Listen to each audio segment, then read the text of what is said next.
Nàstics. És llicenciat en Ciències Econòmiques i actuari d'assegurances i des de 1980 a Fiat Assegurances, on actualment és president executiu i conseller delegat.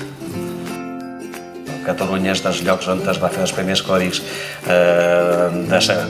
relacionats al món de l'assegurança ja al 1300 i escaig.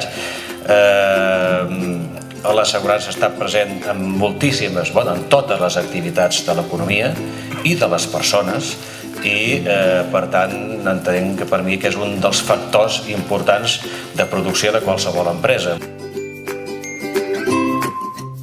Les escoles de màrqueting pràcticament no parlen de vendre assegurances i és un tema que al final la formació ens l'hem de fer nosaltres. El Manel, que és una persona dedicada a la formació, sap que això és fonamental. He de dir que és un sector que ocupa unes 70.000 persones i que pràcticament la majoria de contractes són indefinits. És un sector que és una llàstima que les persones que a vegades quan surten de les seves escoles no hi pensin, perquè per mi és un sector que difícil, no desapareixerà mai i en canvi allà la persona pot desenvolupar una carrera i pot tenir una feina garantida fent les coses mitjanament bé per tota la vida.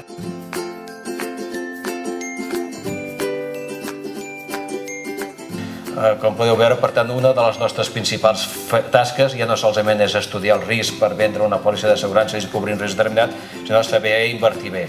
Per què? Perquè, lògicament, totes les activitats asseguradores, més amb el ram de vida que amb no vida, ens obliguen a fer una sèrie de reserves. L'únic que he volgut demostrar és que amb voluntat de treball, amb ganes de treballar amb professionalitat i sobretot sapiguent treballar molt l'equip humà, es poden fer moltes coses, tinguis el tamany que tinguis, tot és qüestió de temps i jo penso que això és aplicable igual a l'activitat asseguradora com qualsevol altra activitat del nostre entorn.